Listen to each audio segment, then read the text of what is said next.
तदनंतर समुद्र के जल में बड़े बड़े वृक्षों के भांति भांति के गोंद तथा औषधियों के प्रचुर रस चू चू कर गिरने लगे। ततो नाना विधास्तत्र शुश्रुवुः सागराम्भसि महाद्रुमाणां निर्यासा बहवश्चौषधीरसाः। वृक्षों और औषधियों के अमृत तुल्य प्रभावशाली रसों के जल से तथा सुवर्णमय मंदराचल की अनेक दिव्य प्रभावशाली मणियों से चूने वाले रस से ही देवता लोग अमरत्व को प्राप्त होने लगे। तेषाम अमृत वीर्याणाम रसानाम पयसैव च अमरत्वं सुराजग्मु कांचनस्य च निस्रवात्। उन उत्तम रसों के सम्मिश्रण से समुद्र का सारा जल दूध बन गया और दुग्ध से घी बनने लगा। ततस्तस्य समुद्रस्य तज्जातमुदकं पयः रसोत्तमैर्विमिश्रं च ततः क्षीरादभूत् घृतम्। तब देवता लोग वहाँ बैठे हुए वरदायक ब्रह्मा जी से बोले, ब्राह्मण, भगवान नारायण के अतिरिक्त हम सभी देवता और दानव बहुत थक गए हैं, किंतु अभी तक वह अमृत प्रकट नहीं हो रहा। इधर समुद्र का मंथन आरंभ हुए बहुत समय व्यतीत हो चुका है। ततो ब्रह्माणमासीनं देवा वरदमब्रुवन् श्रान्तः स्म सुभृशं ब्रह्मन् नोद्भवत्यमृतं च तत् विना नारायणं देवं सर्वेऽन्यदेवदानवाः चिरारब्धमिदं चापि सागरस्यापि मंथनम्। यह सुनकर ब्रह्मा जी ने भगवान नारायण से यह बात कही, सर्वव्यापी परमात्मन, इन्हें बल प्रदान कीजिए। यहाँ एकमात्र आप ही सबके आश्रय हैं। ततो नारायणं देवं ब्रह्मा वचनमब्रवीत् विधत्स्वैषां बलं विष्णो भवानत्र परायणम्। श्री विष्णु बोले, जो लोग इस कार्य में लगे हुए हैं उन सब को मैं बल दे रहा हूँ। सब लोग पूरी शक्ति लगाकर मंदराचल को घुमावें और इस सागर को क्षुब्ध कर दें। विष्णुरुवाच बलं ददामि सर्वेषां कर्मैतत् ये समास्थिताः क्षोभ्यतां कलशः सर्वैर्मंदरः परिवर्त्यताम्। उग्र श्रवा जी कहते हैं, शौनक जी, भगवान नारायण का वचन सुनकर देवताओं और दानवों का बल बढ़ गया। उन सब ने मिलकर पुनः वेगपूर्वक महासागर का जल मथना आरंभ किया और उस समस्त जल राशि को अत्यंत क्षुब्ध कर डाला। सौतिरुवाच नारायण वचः श्रुत्वा बलिनस्ते महोदधे तत्पयः सहिता भूयश्चक्रिरे वृषमाकुलम्। फिर तो उस महासागर से अनंत किरणों वाले सूर्य के समान तेजस्वी शीतल प्रकाश से युक्त श्वेत वर्ण एवं प्रसन्नात्मा चंद्रमा प्रकट हुआ।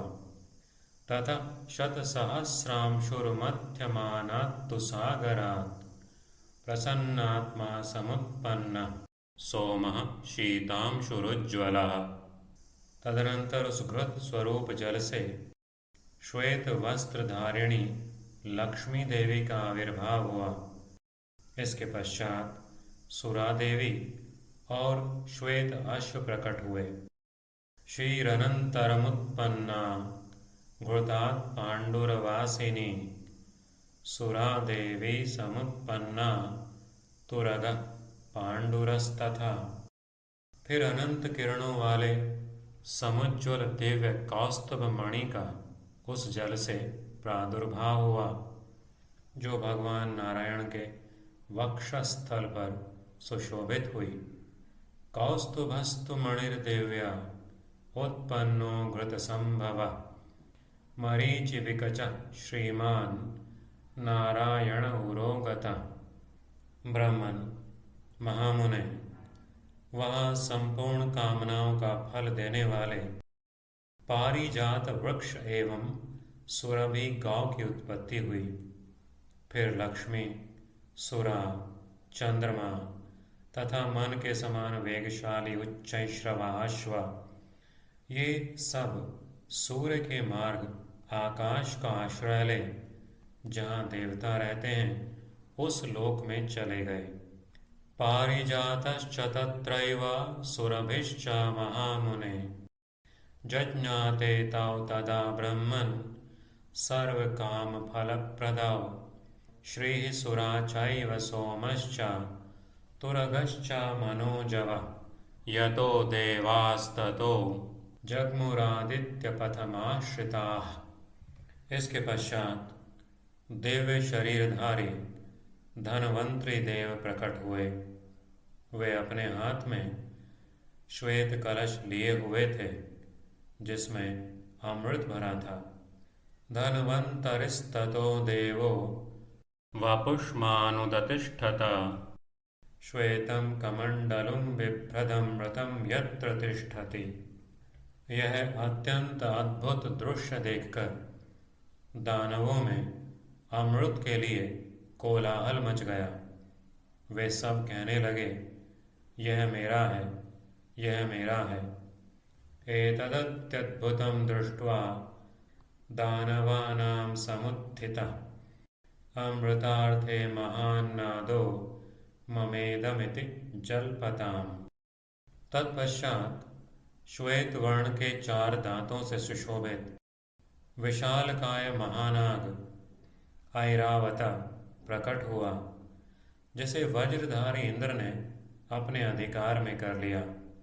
श्वेतैर्दन्तैश्चतुर्भिस्तु महाकायस्ततः परम ऐरावतो महानागोऽभवत् वज्रभृता धृतः। तदनंतर अत्यंत वेग से मथने पर कालकूट महाविष उत्पन्न हुआ। वह धूम युक्त अग्नि की भांति एकाएक संपूर्ण जगत को घेरकर जलाने लगा। अति निर्मथना देवा कालकूटस्ततः परः जगदावृत्य सहसा सधूमोऽग्निरिव ज्वलन। उस विष की गंध सूंघते ही त्रिलोकी के प्राणी मूर्छित हो गए। तब ब्रह्मा जी के प्रार्थना करने पर भगवान श्री शंकर ने त्रिलोकी की रक्षा के लिए उस महान विष को पी लिया। त्रैलोक्यं मोहितं यस्य गंधमाघ्राय तद्विषं प्राग्रसल्लोकरक्षार्थं ब्रह्मणो वचनाच्छिवः। मंत्रमूर्ति भगवान महेश्वर ने विष पान करके उसे अपने कंठ में धारण कर लिया। तभी से महादेव जी नीलकंठ के नाम से विख्यात हुए, ऐसी जनश्रुति है।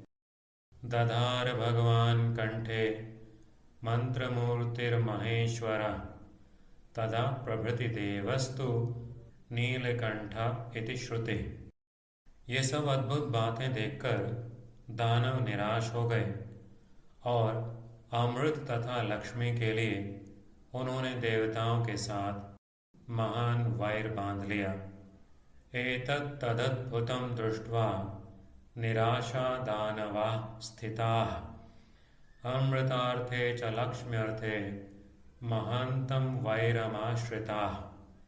उस समय भगवान विष्णु ने मोहिनी माया का आश्रय ले मनोहारिणी स्त्री का अद्भुत रूप बनाकर दानवों के समीप पदार्पण किया। ततो नारायणो मायां मोहिनीं समुपाश्रितः स्त्रीरूपमद्भुतं कृत्वा दानवानभिसंश्रितः। समस्त दैत्यों और दानवों ने उस मोहिनी पर अपना हृदय न्योछावर कर दिया। उनके चित्त में मूढ़ता छा गई।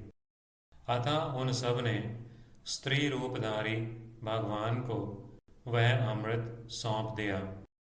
ततस्तदमृतं तस्यै दधुस्ते मूढ़चेतसः स्त्रियै दानवदैतेयाः सर्वे तद्गतमानसाः। इस प्रकार श्री महाभारत आदि पर्व के अंतर्गत आस्तिक पर्व में अमृत मंथन विषयक 18वां अध्याय पूरा हुआ। इति श्री महाभारते आदि पर्वणि आस्तिक पर्वणि अमृत मंथनेष्टादशोऽध्यायः।